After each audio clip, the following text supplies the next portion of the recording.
Yo, as always, like, share, subscribe. Now let's just get into it. So I asked y'all to drop me questions. Y'all did, so let's go. So Michigan Go Blue 1234 said, thoughts on the expanded 12-team playoff in 2024. I like it because if we have a down year and go like 9-3 or 10-2 in the future, we could still potentially compete for a championship. That's my thoughts exactly, honestly, because honestly, that 2024, if we're gonna have a down year, that's probably the year. So it's a good year for us to have the chance to still get in the playoff.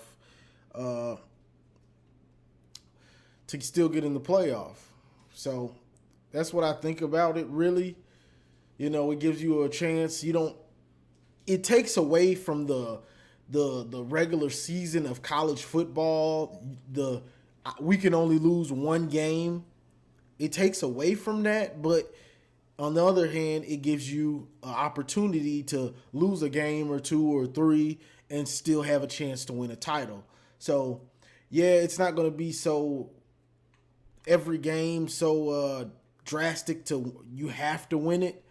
But on the other hand, you get the opportunity to still have your goals there if you do drop 2 or 3 games. Matt Drew, appreciate the comment. He says, do you think Harbaugh will actually focus on pass game development this year? Will we actually utilize our receivers? And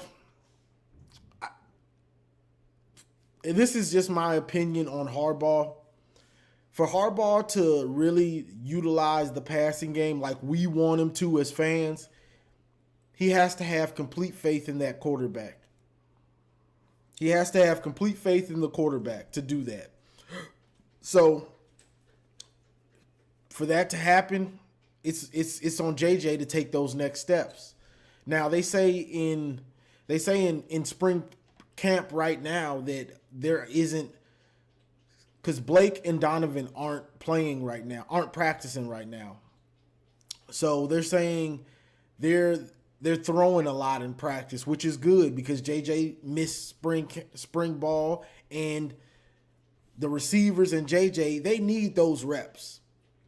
The consistency in the pass game, they need those reps. The run game will be fine when Blake and Donovan come back, whether even if it's just one of them. But the pass game needs that consistency. Now, if we utilize it more, I think it depends on how comfortable and how much Harbaugh trusts JJ. So that's a wait and see. But honestly, JJ should take another step after starting this year. Starting last year. He should take that next step now. Daniel Tavera, appreciate the comment. He said, do you think Minter's defense could be figured out by teams since Purdue and TCU exploited some areas? I think every defense, if you're consistently running the same defense, can be exploited. Every defense has its weaknesses. Like what was Purdue doing? Purdue was using the quick game to exploit them. And the TCU game, we just couldn't get any pressure. And it kind of messed up everything because we couldn't get pressure with our front four.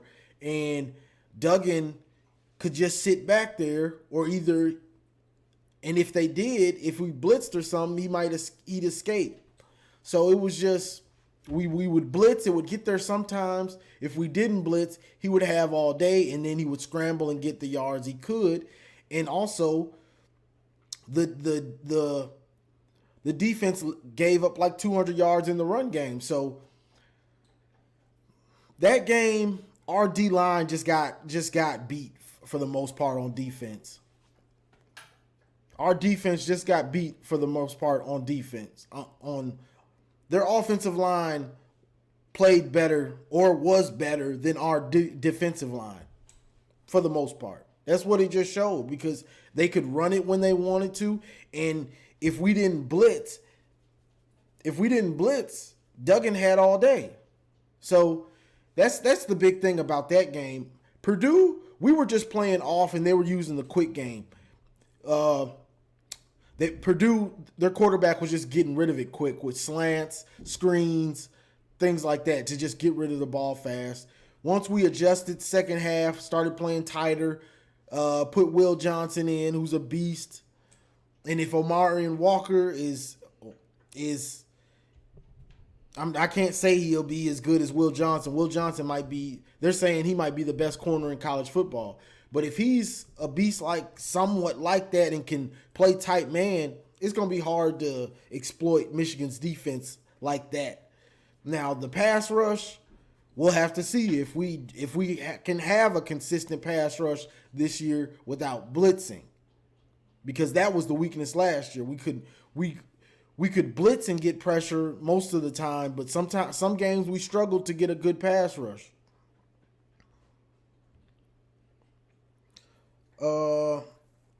Jack Package, appreciate the comment. He says, "Do you think Harbaugh will actually? Oh, okay. Will actually focus on the pass game this offseason, like thoroughly assess all of the deficiencies?" No, Harbaugh ain't doing that. I highly doubt it. Now, I would want him to, but I highly doubt if he's trying to figure out the deficiencies and things like that, because Harbaugh wants to run the ball. That's just just the coach that he is. Now, maybe he is or could, but it's just not likely. That's just not him. But Harbaugh's a slow learner. He's a slow learner. We're constantly getting killed with Don Brown on defense. Let's give him 3 more years let's give him 2 more years to see if he can get it together, and he's still running the same defense. All right, now it's time to fire him. All right, let's get a real running back coach and not my son, Jay Harbaugh. You know what I'm saying? Harbaugh's a slow learner, but he learns. It just takes him a while. So he may have learned, like, well, we do need to get this pass game where it needs to be before the season and during the season. And so by the time the playoffs comes, we're complete. We're ready for anything. Now, is he doing that? That's just a hope. That's just a hope, because Harbaugh has to beat his head into the wall before he makes the changes and the changes to the roster and his game plan, all of the above. He's just a slow learner. So we can hope that he did that. I don't think he's learned all the way yet. I still think he thinks he can just run it down everybody's throat. But let's hope that he did, and he's addressing the pass game like, I got to have this ready. Let's see. Jay Marion says, "Do you think Michigan should use a red zone goal line package for Alex Orji like the Eagles have for Jalen Hurts? And do you see CJ Stokes improving like Hassan improved? People forget Hassan was missing holes too early in the years at running back, like 2019 OSU game." Your first question, honestly, yeah. And this is just my opinion.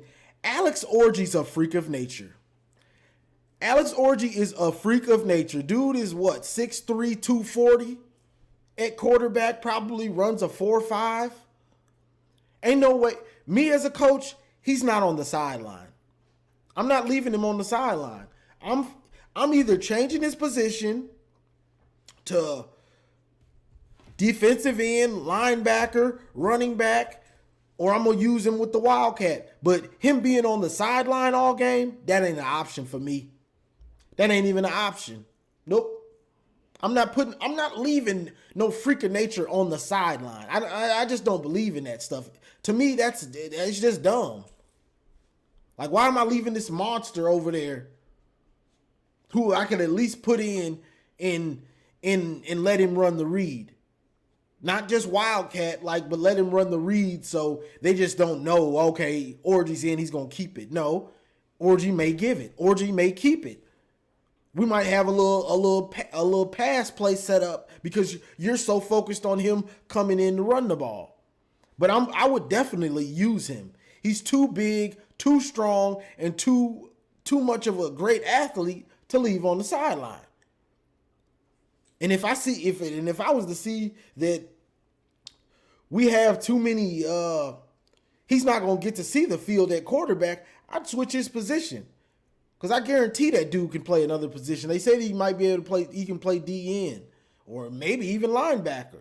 I'm switching him and seeing what I can get out of him to put him on the field. And your second question, CJ Stokes improving? Yeah, I think CJ Stokes will slowly improve. And I've said this feels like 1,000 times now. Michigan's run scheme, it's not easy to pick up. The running backs have to go through their growing pains. Everybody, Donovan wasn't killing it last year running the ball. He was more of a passing threat. Blake 2 years ago, he wasn't just killing it. He had to go through the growing pains. Hassan Haskins, like you said, he had to go through the growing pains. But once they learn the scheme and the way the run scheme works and how patient they have to be and what holes can they anticipate opening up, what backside cuts will be there, then they start exploding and you start seeing those big gains. So I expect CJ Stokes to slowly get it down, just like all these other backs, because he's got a lot of potential. I like what I see out of CJ Stokes. But it's just going to take time. But he's got Blake and Donovan in front of him, so he's got time to learn. And people are so worried about this third running back. I mean, I'm a little bit worried about it, but I'm not really that worried about it because we have Blake and Donovan. They're out right now, but they're expected to be healthy by the time the regular season comes. So it ain't that many carries for the third back. And if one of them gets hurt, they gonna run whoever the starter is. That's just how Harbaugh gets down. You have to earn his trust. So the third running back, I'm not worried about it that much. I'm honestly just not that worried about it. Because the team just has so many weapons. If not, you still got JJ who's a dual threat and you can run the read more. We just got too many weapons. I'm not really worried about the third back, but I do see CJ Stokes slowly getting it down. It's just a learning process. He was a true freshman last year, I believe. So he'll get it down slowly, hopefully. I ain't gonna guarantee it, but I believe he will. All right, Malachi says, is next year natty or bust? Is J.J. McCarthy a top 10 quarterback? Will Iowa with Cade and them succeed? Also thoughts on Ohio State fans just assuming they're going to just magically be great with everyone they replace in a brand new QB. All right, I'm going to go through these. Is next year natty or bust? Yes, because 2024 is going to be a way different team than this year. This team is loaded. You've been to the playoff twice. You haven't made the championship. It's natty or bust now because you got all that talent that came back. But 2024, Donovan may be gone. Blake will be gone. Cornelius Johnson will be gone. Roman Wilson will be gone. JJ could be gone. That's a lot of talent. RJ Moten will be gone. The other safety, his name is slipping me. Rod Moore could be gone. You know what I'm saying? You got it. There's a lot of players that could leave. Junior Colson could be gone 2024. Mike Barrett will be gone. You know what I'm saying? There's just a lot of players that'll be gone 2024. This is the year to maximize it. So you can feel comfortable about rebuilding because we just got a natty. I don't care if we go 9-4 this year or whatever. I don't care. We got a ring. So that's the thing. This is the year because 2024, we're going to lose a lot of talent. It's going to, all those COVID 5th year and 6th year seniors and all these players, it's going to hit us in the mouth in 2024. Best believe that. Is J.J. McCarthy a top 10 quarterback? I believe he is. He just doesn't get the opportunity. He just doesn't get the opportunities to showcase it as much as other players. He's got two great backs, and we have a coach that wants to run the ball. So JJ doesn't get so many opportunities to show how great he is. But I believe he's a top 10 quarterback. Will Iowa with Cade and them succeed? I believe they'll be all right. They'll be pretty good. But I don't know. I don't know how good they'll be. I think they'll be pretty good. They might surprise some teams. We don't play them next year, so whoever has to play them, because if Iowa's defense is playing like they did most of last year with Cade, who, if he picks up their system, and Eric All, they could beat some teams because that defense is going to keep them in the game. And Cade, dinking and dunking, that's all they need is to somebody that can move the ball and get them a consistent 3, get them 7, you know what I'm saying? So Iowa might surprise some teams. I'm glad we don't have to play them unless it's the Big Ten championship. Also, thoughts on Ohio State fans assuming they're just going to magically be great with everyone they were. I mean, Ohio State fans just believe they've got all that talent, which talent takes you far, and they've got pretty good coaching, so they're not falling off a map. The problem is Michigan done figured out Ryan Day's offense. The same way Ryan Day figured out Don Brown's defense, Michigan's figured out Ryan Day's offense, and they putting them clamps on him. You want me to use the clamps? Okay. Clamp them up. So that's their problem right now. Michigan has figured out rush 4, played a lot of man, switch in some zones, switch in some blitzes, let them move the ball 20-20. So the OSU fans still think CJ Stroud is unbelievable, but they ain't getting in that end zone consistent. He threw for 400. He threw for 350. He threw for 400. Oh, great. Y'all lost by 20-something. Get the hell out of here. They don't even realize it. The goal is to win the game.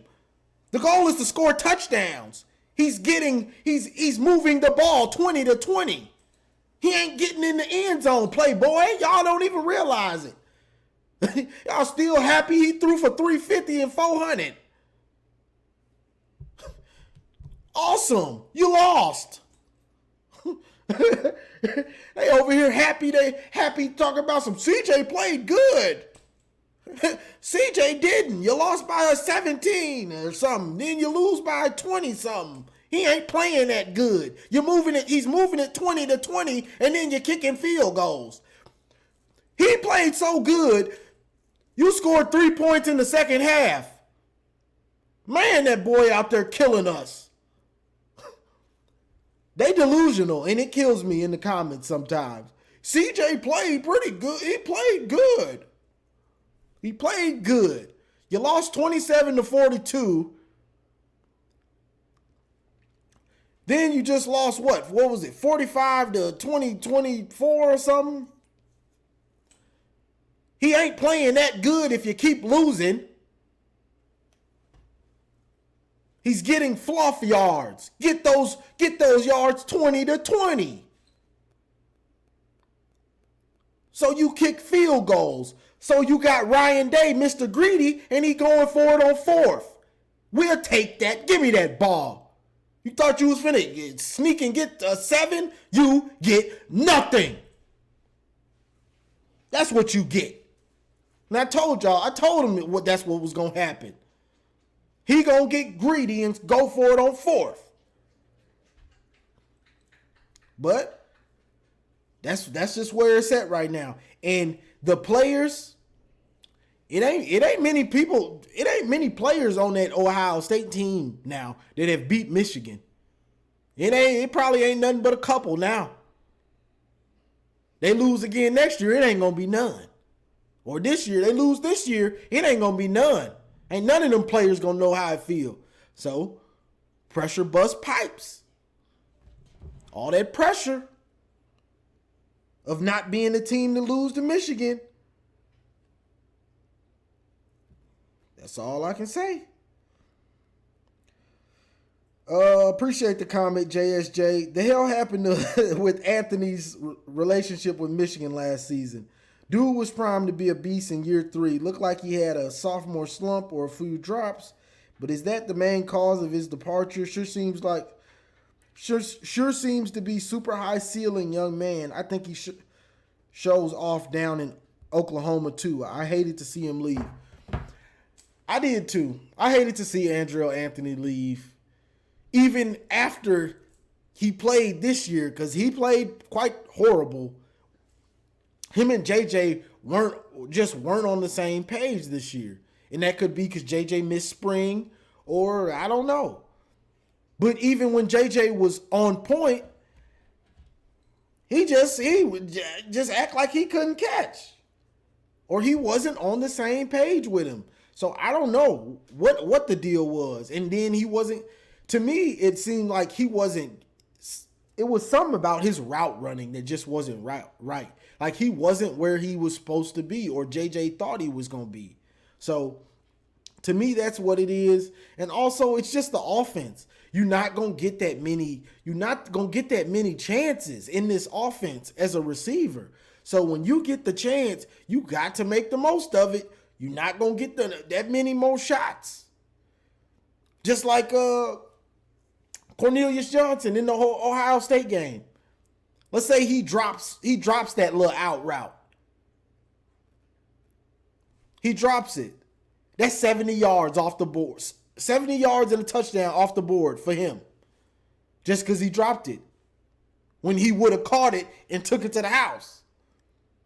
Let's say he drops that deep post. You might not get another shot, my brother. That was your shot at a 70-yarder. You get the chance. You have to make the most of it. That's what really hurt him. His confidence was in the floor by the time he left, but that's partly because of him. Well, I don't know what game that was where he had that. It was like a 30 yard pass. It was on 2 defenders. He cuts in right there. Ball hits him in the helmet. Goes right through his hands. You can't blame JJ for that. JJ put it right here. You done blink. You ain't focused. So honestly, I didn't want him to leave because I felt like this is your time to shine. But he going to Oklahoma where you're going to get way more targets and way more chances to shine. So I can't knock him. You know what I'm saying? Because we just don't throw the ball enough to have a bunch of receivers. Like if I was a cold receiver, ain't no way I probably wouldn't go to Michigan. Honestly, I'd have to really talk to the coaches like, Harbaugh, I need to see this 90s. I need to see this 90s Michigan where we run the ball and then we play action to me. And I want the number 1. If we ain't doing the 90s where we run it and then we play action them to death deep, I'm going somewhere else. Because I'm trying to go to the league and I want to put up numbers in college. You know what I'm saying? Because last year we just didn't use the play action. You know what I'm saying? Michigan, 90s, 80s, early 2000s Michigan, we run the ball, establish the run, we play action deep. That's what you're supposed to do. You run the ball, the safeties come up, we play action deep to our 6'2 receiver, to our 6'3 receiver. That's what we did, and that's what you're supposed to do. So I don't know why we weren't doing why we weren't doing that much this year, but we definitely need to get back to that play action bomb. I don't know why we stopped doing that, but that's part of it. You know what I'm saying? Let's see. Aaron Simcox says, do you think Harbaugh will be gone if he wins a championship this year? And do you think we will beat the Buckeyes 3 straight in a row? it's a big possibility if he was to win a natty that he might leave because Harbaugh, he's gonna say, or this is what I think he would be thinking. Oh, I got it. I brought Michigan back to relevancy, got them a ring, so now I've got a ring in college football. I'm going to get that ring that I almost had in the pros. But he also has to have somebody that actually wants him in the pros. He just has teams interested. But he's such a fickle character that when he interviews, they're probably like, you a good coach, but I'm straight. Because they say Harbaugh wears people down, and then he's such a weird and fickle character that by about year 4, you're like, all right, get out of here. I think this ain't working. You a good coach, but you got to go. So, and do I think we will beat the Buckeyes 3 straight in a row? Yeah, I do. I think we'll beat them. And mostly because of the new quarterback. And the new quarterback and them haven't beat us in so long, in 2 years. And most of these players don't know how I feel. So even if they get a lead in the game, if Michigan starts coming back, they head gonna be in the ground. They gonna start looking down like, oh, here we go again. We're gonna lose to them again. The same way we used to feel when we used to get leads, and then they'd come back, and then all of a sudden our players are sad and they making mistakes. Same thing. So that's why I think we'll beat them. And I have to see a Ryan Day offense now actually exploit Michigan's defense, because it seems like we have their number. And I'm loving it. And I ain't talking about no McDonald's. So let's go. Michigan Go Blue 1234 says, how do you see the road games at MSU and Penn State going? I see Michigan State getting their doors blew off, slow or fast, whichever one it was, or whichever one it is. I see them getting their doors kicked in, whether it's a slow 30-15 or 35-15, something like that, or whether it's 45-20. I believe they're gonna get their doors blew off. Now Penn State, I don't know. I don't know about that. Penn State might be tough, but they got to prove it. We blew their doors off last year, and they had a pretty good season. You know what I'm saying? So they got to prove it to me. Alar, people say, now he can spin it. He can throw that rock, but you still got to prove it. So we'll see. I think we'll beat Penn State in the whiteout, like I was saying the last time. So Michigan State, they're gonna get their doors kicked in, and if Penn State don't play right, they're gonna get their doors blew off too. Because this team is just loaded. So nobody worries me.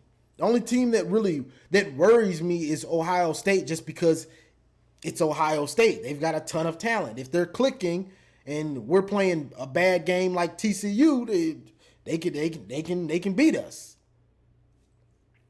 So I'm not worried about Michigan State really at all. But Penn State, I think we'll handle them, honestly, even with the whiteout. I mean, it makes it tougher, but I just think Michigan's a better coached team, and I think that we just execute better, and we're just loaded. This year we're just loaded, so it gives me supreme confidence in the team. And JJ's got another year under his belt. Let's see. Last question. Stephen Brown says, in your honest opinion, would you be cool if Jaden Davis didn't commit to Michigan? And if he didn't, would you be comfortable with Davis Warren or Alex Orji being the quarterback in 24 if JJ left early?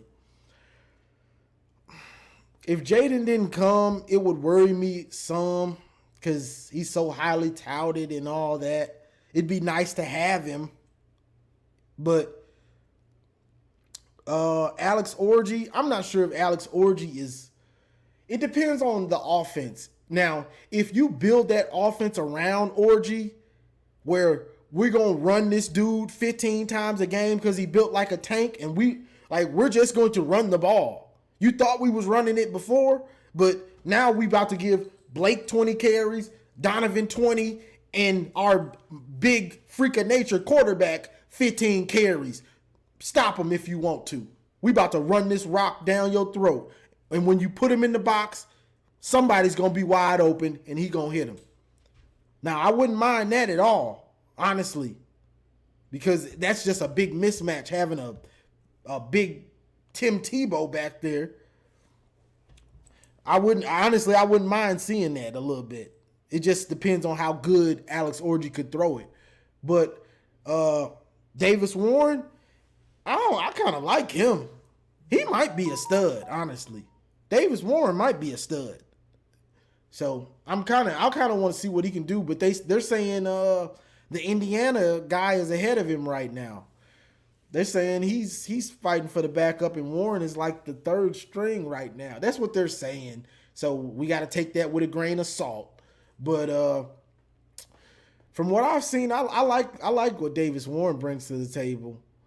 But I would just feel more comfortable with Jaden Davis. You know what I'm saying? So if he's not coming in looking the part of that 5-star or high 4-star, whatever he is, then we could go to Alex Orji or Davis Warren taking the job and letting Jaden Davis sit the bench and, prep for next year or something. You know what I'm saying?